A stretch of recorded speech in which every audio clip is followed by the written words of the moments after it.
اور سب لوگ نام لکھوانے کے لیے اپنے اپنے شہر کو گئے.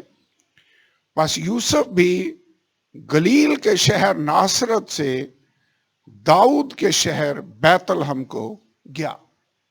اس بات پر اگر غور کریں، داؤد کے شہر بیت لحم کو گیا جو یہودیہ میں ہے، اس لیے کہ وہ داؤد کے گھرانے اور اولاد سے تھا، تاکہ اپنی منگیتر مریم کے ساتھ جو حاملہ تھی نام لکھوائے. جب وہ وہاں تھے تو ایسا ہوا کہ اس کے وضع حمل کا وقت آ پہنچا اور اس کا پلوٹا بیٹا پیدا ہوا، اور اس نے اس کو کپڑے میں لپیٹ کر چرنی میں رکھا، کیونکہ ان کے واسطے سرائے میں جگہ نہ تھی.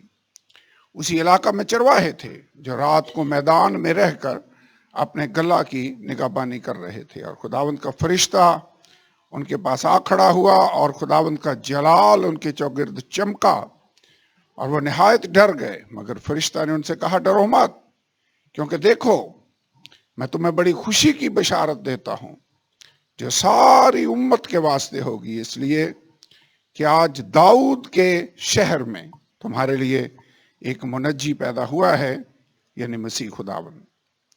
اور اس کا تمہارے لیے یہ نشان ہے کہ تم ایک بچہ کو کپڑے میں لپٹا اور چرنی میں پڑا ہوا پاؤ گے.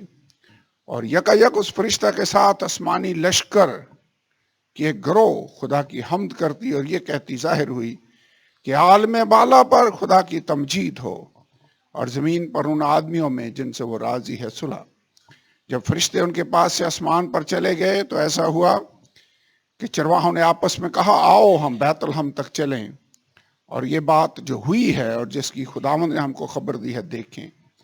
بس انہوں نے جلدی سے جا کر مریم اور یوسف کو دیکھا اور اس بچہ کو چرنی میں پڑا پایا، اور انہیں دیکھ کر وہ بات جو اس لڑکے کے حق میں ان سے کہی گئی تھی مشہور کی.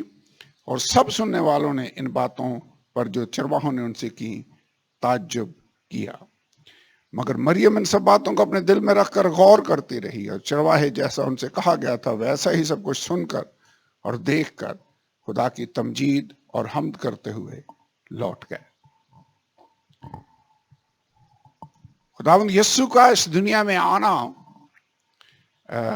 اتفاقیہ نہیں تھا، بلکہ یہ خدا کے کلام کی پیشن گوئیوں کے عین مطابق تھا.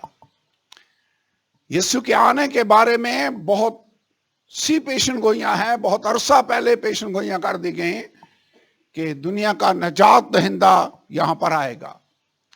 یسایہ نے پیشن گوئی کی 7ویں باب کی 14 آیت میں کہ وہ کمواری سے پیدا ہوگا.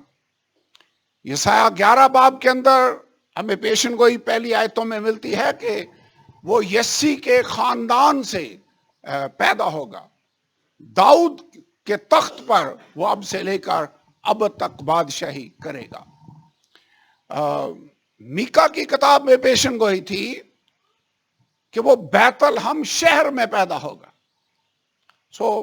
صرف پیدائش کو ہی اگر ہم دیکھیں تو بہت سی پیشن گوئیاں ہیں جو خدا کے کلام میں کی ہوئی تھی. پہلے سے 700 سال پہلے میکا نبی نے یہ پیشن گوئی کر دی، اور خداوند یسوع عین اس کلام کے مطابق اس دنیا میں پیدا ہوا.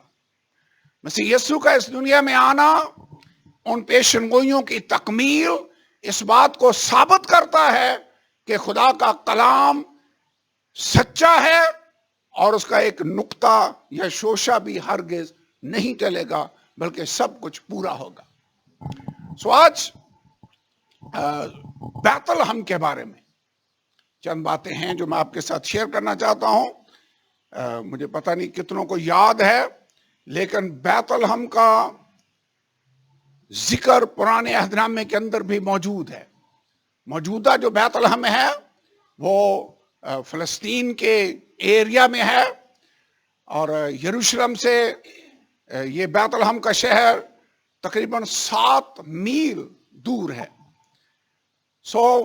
بیت لحم کا سب سے پہلا جو مینشن ہے وہ ہمیں پیدائش کی کتاب اس کے 35ویں باب کے اندر یہاں پر ہمیں اس کا ذکر ملتا ہے. پیدائش کی کتاب اس کا 35واں باب خدا کا بندہ یعقوب، ابراہیم، اسحاق اور اس کا بیٹا یعقوب، اس کی میں بات کر رہا ہوں، وہ اپنے ماموں لابن کے پاس سے جب واپس آ رہا تھا اپنے باپ کے گھر کی طرف، کیونکہ خدا نے اسے کلام کیا کہ یہاں سے اٹھ اور اپنے باپ کے گھر کی طرف واپس جا، تو یہ چل پڑا۔ جب یہ آ رہا ہے، پہلے یہ بیتیل میں گیا، اس کے بعد وہاں سے یہ چلا، اور پھر یہ جب جا رہا تھا تو یہاں 35ویں باب میں چند آیتیں ہیں جن کو میں پڑھنے لگا ہوں۔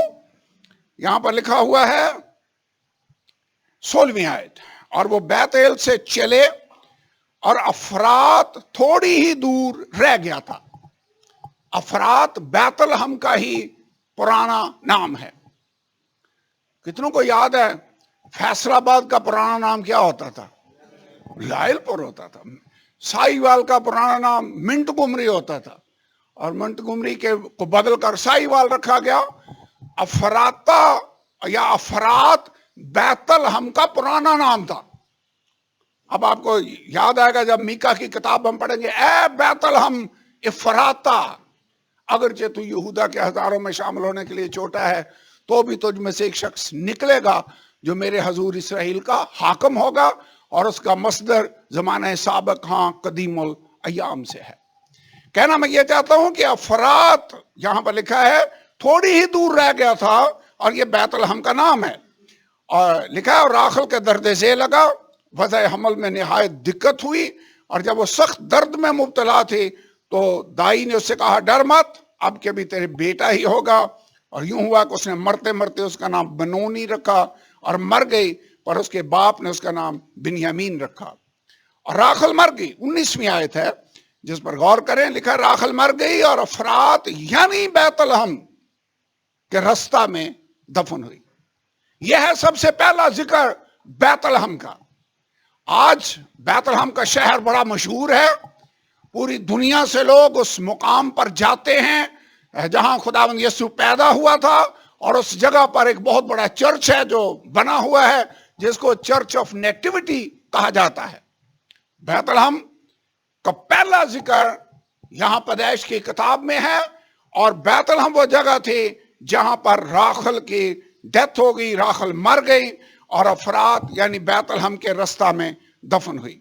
اور یعقوب نے اس کی قبر پر ایک ستون کھڑا کر دیا، اور راخل کی قبر کا یہ ستون آج تک موجود ہے۔ اور اسرائیل آگے بڑھا اور ادر کے برج کی پرلی طرف اپنا ڈیرا لگایا۔ بیت لحم کے بعد ایک اور جگہ ہے جو ہمیں نظر آتی ہے جس کا ذکر ہے یہاں پر، اور وہ جگہ ہے ادر کا برج۔ یہاں سے بیت لحم سے اس نے کوچ کیا، اور ادر کے برج کے پاس جا کر اس نے ڈیرا لگایا۔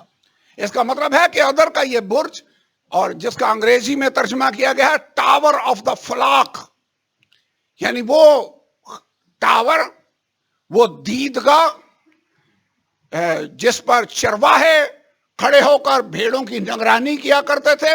اور آپ کو یاد ہے ہسٹری بتاتی ہے کہ بیت لحم کا یہ جو شہر تھا، یہ قصبہ تھا، یہ بھیڑ بکریوں کے لیے، خاص طور پر بروں کے لیے، ان کے پالنے کے لیے بڑا مشہور تھا۔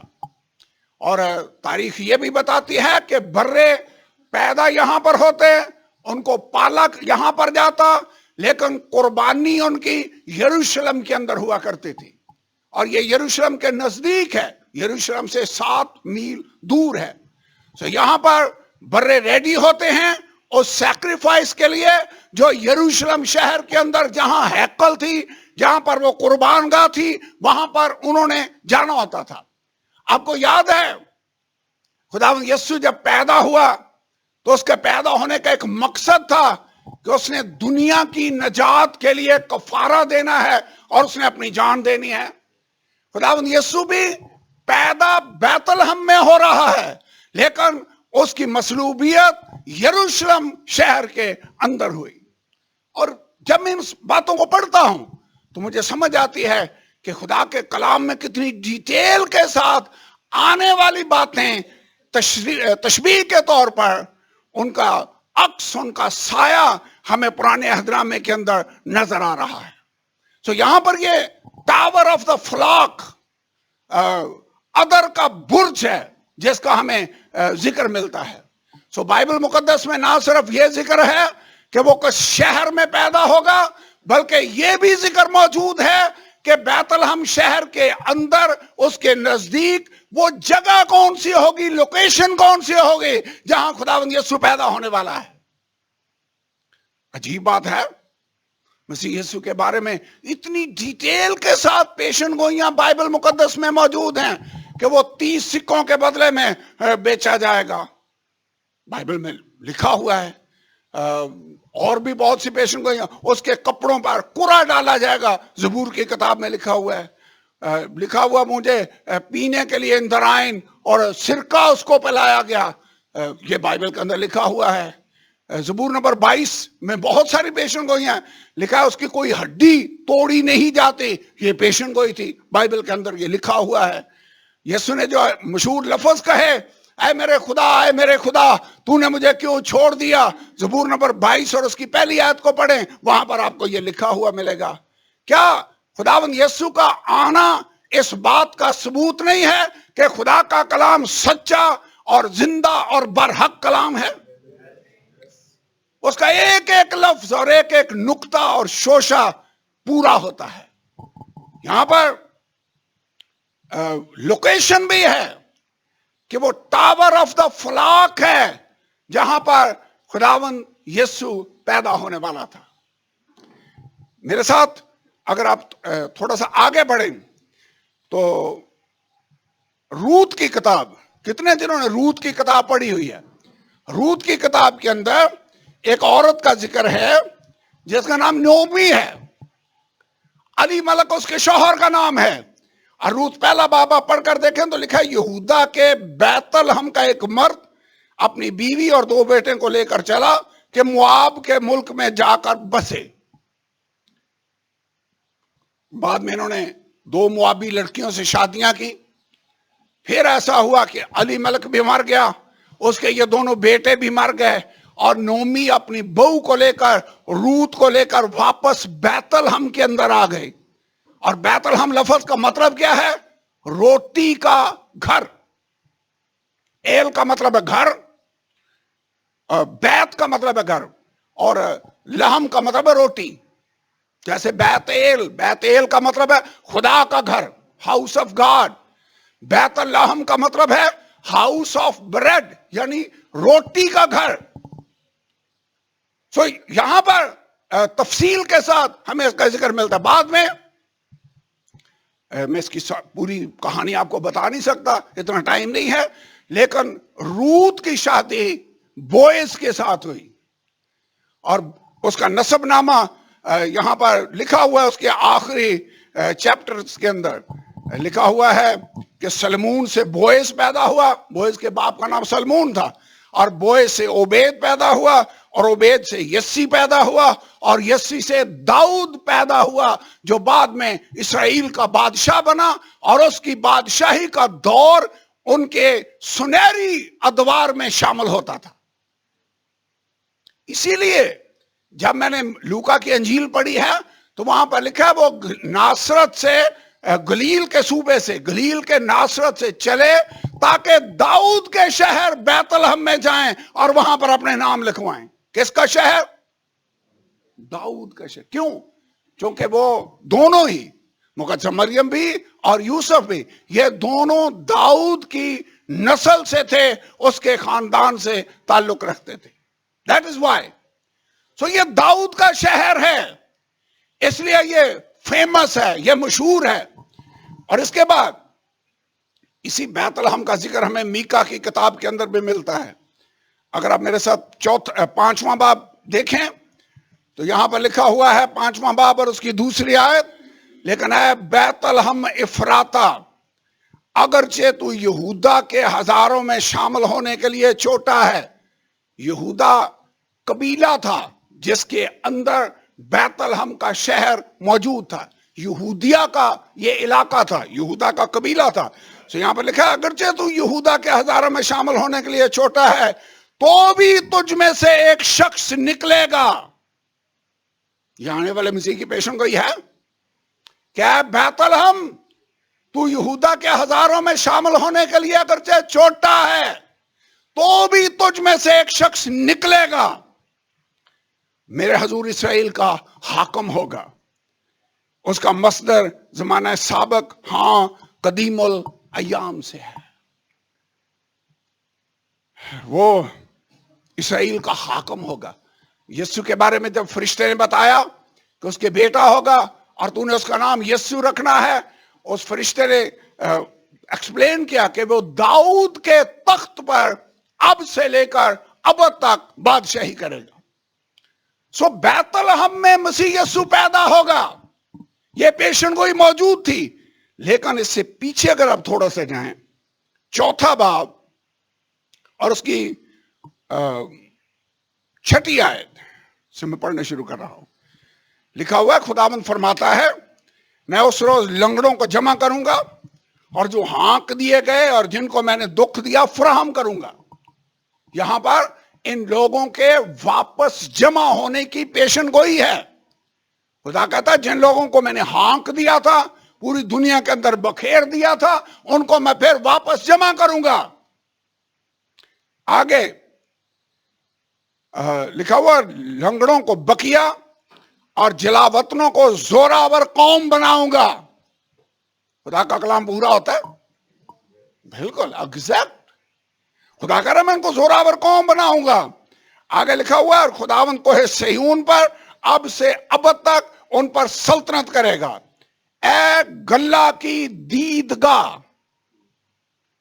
وہی لفظ جو ہم نے پیدائش کی کتاب میں پڑھا تھا, ٹاور آف دا فلاک, گلہ کی دیدگاہ. وہاں پر ادر کا برج لفظ استعمال ہوا تھا, لیکن یہاں پر لفظ وہی ہے, گلہ کی دیدگاہ. بیت لحم کے نزدیک کیا ہم نے اسٹڈی کیا ہے, یعقوب جا رہا ہے, بیت لحم کے نزدیک پہنچا ہے تو راخل کی ڈیتھ ہو گئی, وہاں پر اس کو دفن کیا. وہاں سے اس نے کوچ کیا اور جا کر اس نے ڈیرا لگایا. کس جگہ پر؟ ادر کے برج کے پاس. 5ویں باب کی 2 آیت میں بیت لحم کی پیشن گوئی ہے, لیکن 4 باب کی 8ویں آیت میں اس ادر کے برج کے متعلق پیشن گوئی ہے. کیا پیشن گوئی ہے؟ اے گلہ کی دیدگاہ, اے بنت صہیون کی پہاڑی. اس کا مطلب ہے یہ جو برج تھا یہ ایک پہاڑی کے اوپر تھا. پہاڑی کے اوپر ہونے کا مقصد کیا ہے؟ تاکہ چرواہوں کو دور دور تک آنے والے کسی بھی ان بھیڑوں پر حملہ کرنے والے کسی بھی دشمن کو دور سے وہ دیکھ سکیں.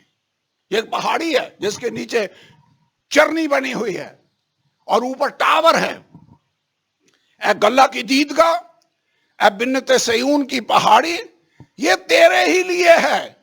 قدیم سلطنت یعنی دختر یروشلم کی بادشاہی تجھے ملے گی. اس کا مطلب یہ ہے کہ بادشاہی کا پرامس اس گلہ کی دیدگاہ کے ساتھ کیا گیا کہ بیت لحم میں وہ پیدا ہوگا جو اسرائیل کا حاکم ہوگا. اور یہاں پر لکھا ہوا ہے اے بنت صہیون کی, یہ جو اے بنت صہیون کی پہاڑی یہ تیرے ہی لیے ہے. قدیم سلطنت. قدیم سلطنت کون سی تھی؟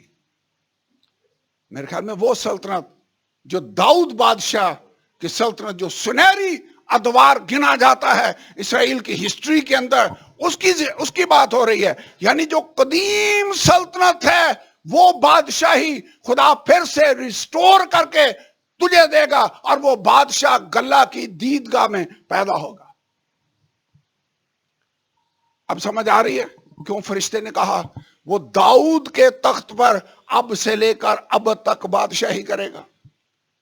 سو یہاں پر پیشن گوئی موجود ہے. اب ہوتا یہ تھا کہ برے پیدا ہوتے اور اسپیشل کاہن تھے, چرواہے تھے. کئی لوگوں کا خیال ہے کہ وہ لاوی کے قبیلہ سے تعلق رکھتے تھے, لیکن وہ چرواہے تھے جو اسپیشلی ٹرینڈ ہوتے کہ جب برے پیدا ہوتے تو ان کو وہ چیک کرتے.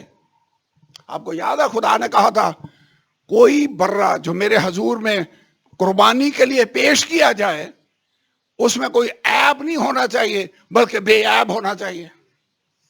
بڑا ان کی یہ ذمہ داری تھی, ان کی یہ ڈیوٹی ہوتی کہ جب وہ برا پیدا ہوتا تو اس کو چیک کرتے, اس کی آنکھیں صحیح ہیں, اس کی ٹانگیں صحیح ہیں, اس کے بدن پر کوئی زخم تو نہیں ہے, کوئی اب نارمیلٹی تو نہیں ہے. پوری طرح یہ اس کو چیک کرتے. ان کا کام ہی یہ تھا, یہ ٹرینڈ ہی اس کام کے لیے کہ آپ کو پتا ہے کاہنوں کو اسپیشل ٹرینڈ کیا جاتا تھا. اگر کسی کو شک ہوتا کہ کوڑ کا کوئی داغ ہے, مرض ہے, تو کس کے پاس جاتے تھے؟ کاہن کے. وہ چیک کرتے اور جو وہ ڈیسیژن دیتے وہ فائنل ڈیسیژن ہوتا. اب ان بروں کو چیک کرنا ہے. کون چیک کرے گا؟ یہ گڈریے. سو جن چرواہوں پر خدا کا فرشتہ ظاہر ہوا وہ کوئی عام چرواہے نہیں تھے بلکہ وہ اسپیشل چرواہے تھے جن کی ذمہ داری یہ تھی کہ برا پیدا ہو جس کو فائنلی یروشلم میں قربانی کے لیے جانا ہے, یہ اس کو چیک کریں گے کہ اس میں کوئی عیب تو نہیں ہے بلکہ وہ بے عیب ہونا چاہیے, اس میں کوئی نقص نہ ہو. اور اس کے بعد حفاظت کے لیے تاکہ یہ پھرتے ہوئے ڈیمیج نہ ہو جائے, یہ اپنے آپ کو زخمی نہ کر لے, کپڑا لے کر اس میں اس کو لپیٹ دیا جاتا تھا. اور روایت یہ ہے مشنا میں اور باقی جو تاریخ کی کتابیں ہیں وہاں پر لکھا ہوا ہے کہ یہ کپڑے جن میں بروں کو لپیٹا جاتا وہ کاہنوں کا وہ چوگے, وہ ڈریس ہوا کرتے تھے جب وہ اپنے باری پر ہیکل میں خدمت کرتے. اس کے بعد جب وہ خدمت کے دن پورے ہو جاتے واپس آتے تو ان کپڑوں کو وہ پھینک نہیں دیا کرتے تھے بلکہ ان کو بروں کے اس کام کے لیے استعمال کیا جاتا تھا. اب خداوند یسوع بیت لحم میں گیا ہے, وہاں پر جب پہنچے ہیں, ابھی پیدا نہیں ہوا, مریم اور یوسف وہاں پر گئے ہیں. سارے جتنے بھی داؤد کی فیملی سے تعلق رکھتے ہیں نام لکھوانے کے لیے کہاں پر جائیں گے؟ بیت لحم میں. رش ہوگا. بائبل کے اندر لکھا انہیں سرائے میں رہنے کے لیے جگہ نہیں مل رہی تھی. سو ٹائم آ گیا خداوند یسوع کے پیدا ہونے کا. تو بائبل میں کیا لکھا ہوا ہے؟ لوکا کی انجیل میں ہم نے کیا پڑھا ہے؟ اس کا پلوٹا بیٹا پیدا ہوا اور اس نے اس کو کپڑے میں لپیٹ کر چرنی میں رکھا. کون سی چرنی؟ یہاں پر مجھے لگتا یہ ہے اس کو پڑھتے ہوئے کہ چرواہوں کو وہ چرنی پورے بیت لحم شہر کے اندر ڈھونڈتے ہوئے مجھے نظر نہیں آتے کہ دروازے کھٹکھٹا رہے ہوں کہ آپ کے گھر میں تو کوئی چرنی میں بچہ پڑا ہوا نہیں ہے. نو نو نو, میرے خیال میں ایسا نہیں ہے. انگریزی میں تھوڑا کلیئر ہے, لکھا you will find a child in the manager. THE کا لفظ دا مینجر, وہاں اس کا مطلب وہ چرنی اسپیشل ہے. اور وہ چرنی کہاں پر تھی؟ روایت یہ ہے کہ اس گلہ کی دیدگاہ جو ٹاور آف دا فلاک ہے اس کے نیچے وہ چرنی بنی ہوئی تھی. اور وہ چرنی چارہ ڈالنے کے لیے نہیں تھی بلکہ وہ برتھ پلیس تھی جہاں پر برے پیدا ہوتے اور کاہن ان کو چیک کیا کرتے. اور چیک کرنے کے بعد جب تسلی ہو جاتی کہ یہ بے عیب ہیں, ان میں کوئی نقص نہیں, تو پھر ان کو تیار کیا جاتا, پرورش کی جاتی تاکہ ان کی قربانی یروشلم شہر کے اندر کی جا سکے. ویسے خداوند یسوع جب پیدا ہوا اور اس نے خدمت شروع کی اور یوحنا کے پاس پہنچا بپتسمہ لینے کے لیے, یوحنا نے اس کو دیکھ کر کیا کہا تھا؟ اس نے کہا دیکھو یہ خدا کا برہ ہے جو جہان کا گناہ اٹھا لے جاتا ہے. یوحنا جانتا تھا کہ یہ مصلوب ہونے کے لیے اور ذبح ہونے کے لیے اس دنیا میں آیا ہے. اور یوحنا کاہن کا بیٹا تھا, یہ یاد رکھنا ہے. اور وہ خداوند یسوع کو جانتا تھا. اور پھر کیا خداوند یسوع بے عیب تھا؟ لکھا ہے تمہیں کون مجھ پر گناہ ثابت کر سکتا ہے؟ کلام کے اندر لکھا ہے وہ سب باتوں میں ہماری طرح آزمایا گیا تو بھی بے گناہ رہا، اور آج یہ کاہن، جب انہیں بتایا گیا نا نشانی یہ ہے، اس کا نشان یہ ہے. ویسے فرشتوں نے جو میسج دیا تو انہوں نے نشان بھی بتایا. کیا نشان دیا؟ تم ایک بچے کو کپڑے میں لپٹا ہوا چرنی میں پڑا ہوا پاؤ گے. مجھے نہیں لگتا ان چرواہوں کو ادھر ادھر جا کر ڈھونڈنے کی ضرورت پیش آئی.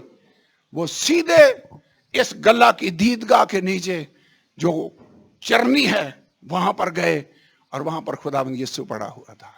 دراصل وہ جتنے بھی برے سے پہلے پیدا ہو رہے تھے وہ اس آنے والے مسیح کی ایک مثال تھے.